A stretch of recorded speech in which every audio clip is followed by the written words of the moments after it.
Theater 20 years ago is kind of similar to what we have now. We had alternative theater in place. We had a number of opportunities. Smaller theaters are producing better work, I think, is what's happened in the last 20 years. At the time, we had the Playhouse and Drama Workshop primarily were the big players in town. A lot of classical theater, American modern musicals. It was pretty much similar fare for similar types of audiences. Well, we all have to remember the wonderful actors who are not with us anymore, like Kate Goldman and Mary Jane Bookey and Curtis Page, Terry Page, Ruth Stokesbury, Ruth Ludwig. There are still people who aren't doing anything anymore, perhaps in theater, but wonderful actors like John Thompson, Mary Brubaker, Marina Mostrowski. There are so many entertainment options open for the typical theater goer, movie goer. They tend to be the same audience. Local theater in Des Moines the last 10 years has been phenomenal. I think the increase in activity began back in 1979, actually, when the Civic Center was built.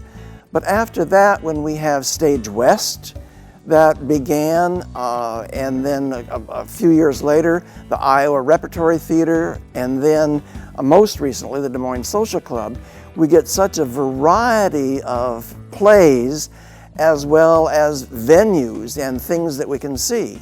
Since 2002, Des Moines theater scene has seen a wonderful rebirth and blooming. We've seen 10 years ago the Iowa Fringe Festival making its first steps into the area. We've seen younger theater companies come in. We've seen Zach Mannheimer come in from New York. So we've seen Tallgrass Theater Company. We've seen Des Moines Social Club. We have Repertory Theater of Iowa, which is growing. We have Ken Matt Martin, who's developing wonderful, diverse theater for a diverse community that like Des Moines. It's just a fantastic opportunity and a fantastic time to be with theater in Des Moines area. One of the differences in the theater then and the theater now is the type of auditioner. It used to be that the fella down the block had seen someone in a play and thought, well, I can do that. So would come and audition and maybe get a role. Then he was trained in the process, maybe he took smaller roles, but he was trained on the job. Now, the Des Moines area and surrounding areas are rich with almost professionally trained actors who do this as an avocation. And sometimes, if they were paid, they would be making full-time jobs. Of course, we don't do that yet.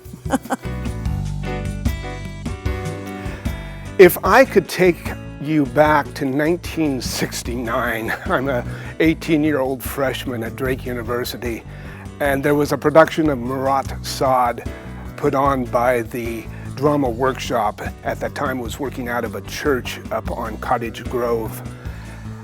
That production inspired me to get involved in theater. It was that powerful and that overwhelming. I didn't know such things happened on stage. And we did the Heidi Chronicles a few years ago, and the Heidi Chronicles has an entire scene which is nothing but the F word repeated over and over and over again. Well, one that I was in at Drake University back in '86 was Hair. It had not been done for years and years and years, and we did the whole naked thing. And you know, there was some controversy, you know, these college students getting naked on stage. Somewhat controversial considering it was the '80s, but it was well received, well done, tasteful, and pertinent for the show. I think there could be more diversity. Well, I think one of the things that we try to do at Stage West, and I'm just happy to see it continue, is the connection between theater companies and local colleges and universities. Our connections both with the faculty and with the students. Well, I think local theater think about the arts and the culture on a holistic basis, local theater becomes very, very important. As you study communities across the country, what you generally find is that there is a really good balance of local theater and major theater, if you will. So I think that balance becomes pretty important, because how else are you going to allow the local artists to be able to display their wares, if you will? When I think about what advice I give, certainly I'll put on my community foundation hat. As a funder, we always really like to see organizations come together and collaborate. And I will say, when we see an application come in from organizations that are working together to offer something to the community, especially when it comes to the arts, that's always going to score higher. So my advice would be to continue collaborating and partnering. When you think of New York having the Tonys, Washington, D.C. having the Helen Hayes Award, Chicago having the Joseph Jefferson, and Los Angeles having the Ovations, why not have the Cloris Awards? When I heard about the Cloris Awards, it put a smile on my face immediately. I think it's hugely creative.